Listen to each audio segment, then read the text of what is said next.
Hello everyone, welcome to the news desk. It's the full house. We've got Frank Karsten, myself, Rich Hagon, Maria Bartholdi, and Simon Goertzen here. Plenty of magic knowledge, which is just as well, because we're going to attempt to work our way around the full draft table that we saw this morning, work out where the cards fell, what they did, how the players did. Did they deserve their record? Were they lucky? Were they unlucky? Let's get to it. Maria, where are we going to start? All right, we're going to start with Oliver Pollock-Rotman around our draft table, who is sitting in seat number 1. But let's take a look at what Oliver opened up.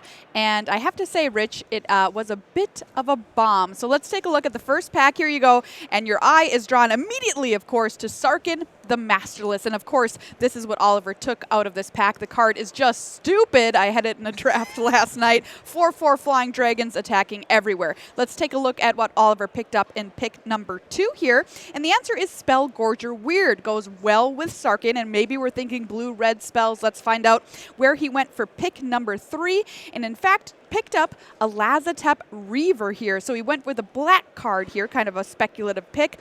Let's take a look at what the final deck looked like. There you go, red-green creatures here. Of course, Sarkhan's in here. We have Neheb, we've got Samut. What do you make of this, Simon? I'm very impressed by the red cards in particular. It seems to me that green was more of an afterthought because it was open. Right. You saw Oliver actually take a black card there, but then it's really a red deck when you look at that. Sarkhan is amazing. Jaya, Neheb, Samut. That is just, it looks like a very solid deck, and one that's on the aggro side, which I like early on in a format. Yeah, so Oliver finished the draft at 2-1. Does that look like a 2-1 deck to you, do you think? I would think so. It looks like a deck that would go a little bit above average. Well, that's how it did. So we began with the Sarkhan, the master class rather than the master less, was pretty nice.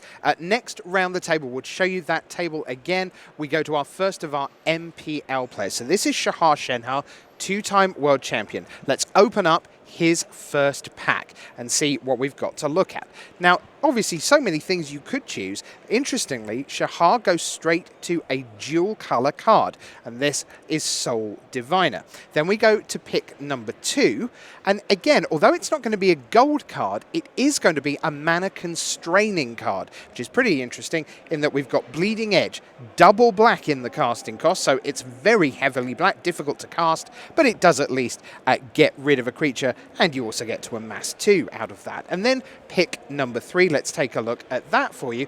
Now, generally, in Magic at the moment, 3 2s, you expect them to cost 3 mana and then generally have a bit of an upside. He ended up with Herald of the Dreadhorde. This is for 4 mana, but the upside is the amass 2.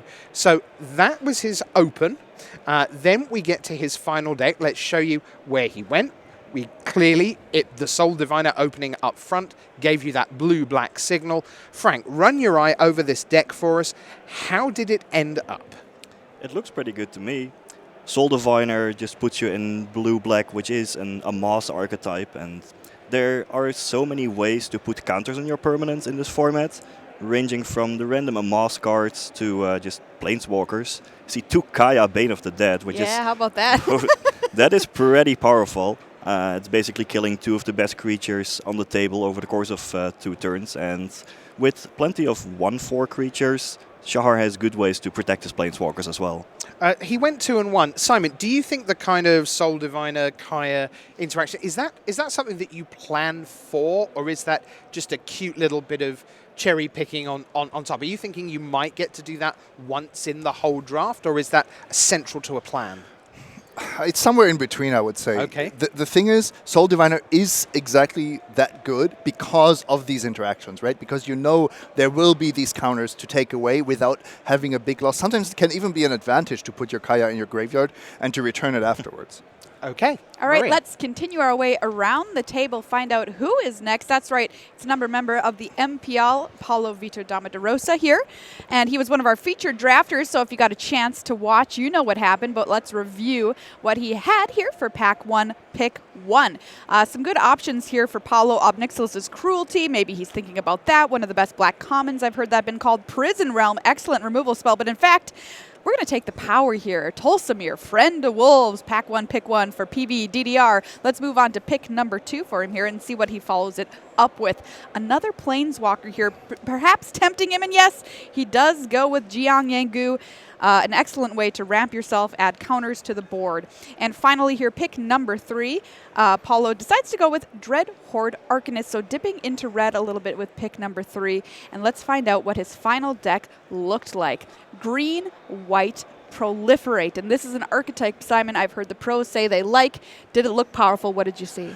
It does look powerful. I really like proliferating on multiple permanents. That's when you get most value out of it. Only one Bloom Hulk, but still a great deck. And I think this first pick really showed that green-white must be high on people's list. I know PV is a very disciplined player and drafter. If he didn't think green-white was worth it, I'm pretty sure he would have taken the removal spell. I think one thing that's very important here, Frank, when it's very hard, and this is true even at your local game store, to understand what the whole table did. It's really hard to get that top-down overview. But I'm looking here at Paolo in seat 3 with that green-white deck, and I'm trying to find the white elsewhere at the table. Yeah. And the answer is there's only one other player. That's a big cheer for Paolo. But also, it's Riku Kumagai, who's 4-round. They are exactly opposite, minimal disruption to each other. Yeah, sometimes you have to just find the right lane, the right color to be in for your seat, and Paolo definitely found that one. Shahar in blue-black. Oliver Pollock-Rotman in mostly red with a little bit of green. So at least 2 seats to the right, nobody's fighting for Paulo's cards. Yep, so remind us how Paolo ended up, He Maria? ended up 2-1. All right, so next on our table walk around, we get to seat number 4, one of the underdogs at the table, at least apparently, which was Neil Gutierrez. And he takes a look at this opening pack.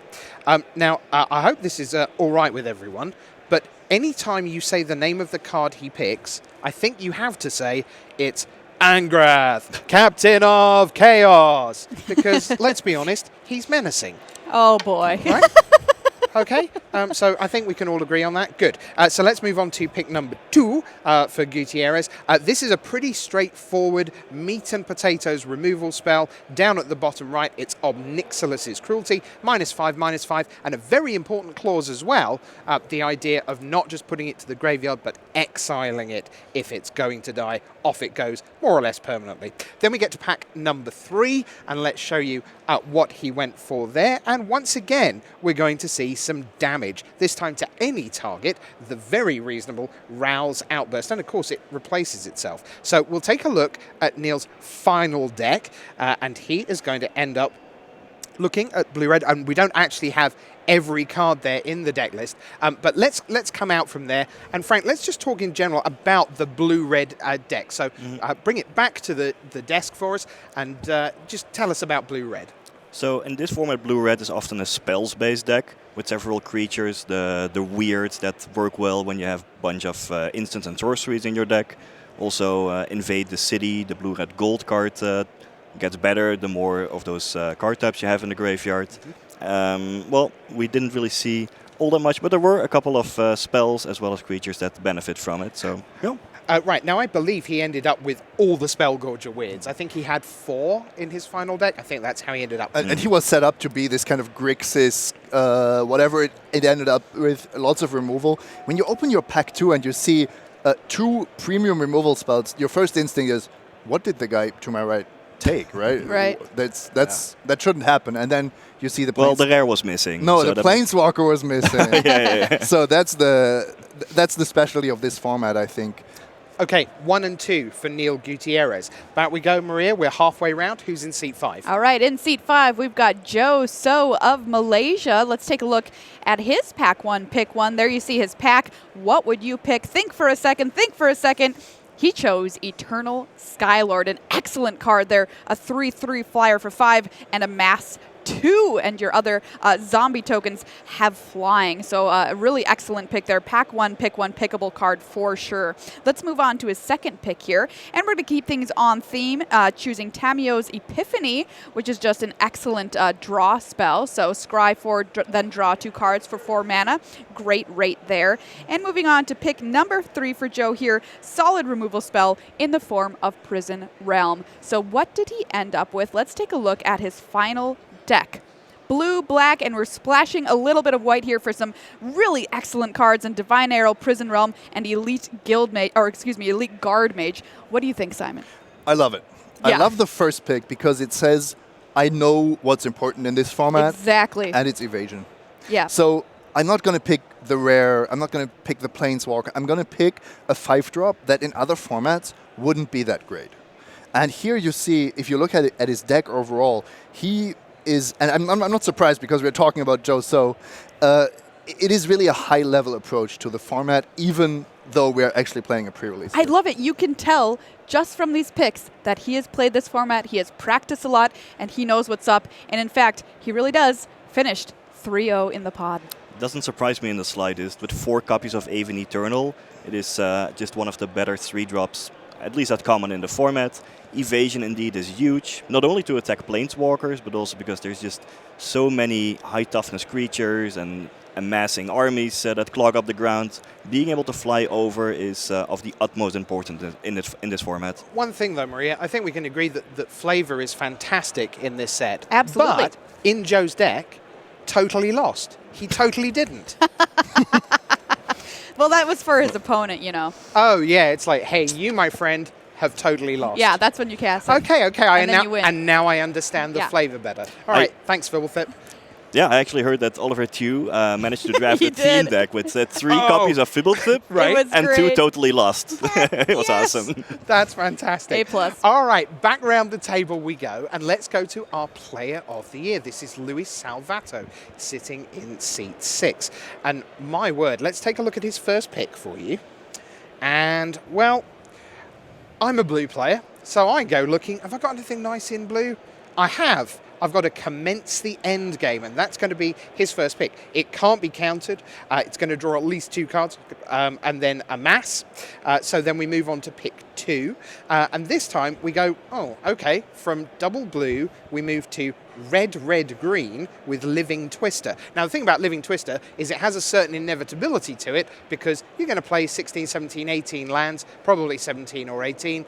By the time this comes down and you're starting to be able to discard lands, you've still got tons left in your deck. So every so often, it's either going to be kill a creature or it's just going to be taking care of your opponent long term.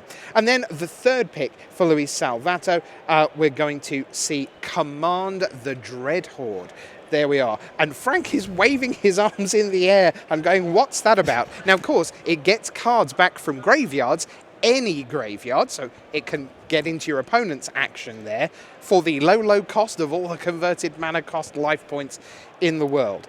Frank, I think let's show the final deck first of all, but I think we don't need to bury the lead here. This is the 0-3 at the table for our reigning player of the year. If you had me guess from those first 3 picks, that's what I would have said, Frank. Yeah, when you start with a blue card, then a red, green, gold card, and then a black card, you just have no clue where you're really going in the draft. But I disagree because you see, he got all the black and green cards. I was commenting on this draft and I thought it was really smart of him to read the signals and to say green black is open. Look what he got. He got a Gontu and he got Casualties of War. That alone should be worth a victory somewhere. Sure, but like I honestly wouldn't really see the Command the Dreadhorde as a signal. There's just so many things that have to go right with it. You have to hit 6 mana, you have to have enough life points to make it work. There need to be relevant creatures in the graveyard. It just hasn't really impressed me so far. I think this is the right point.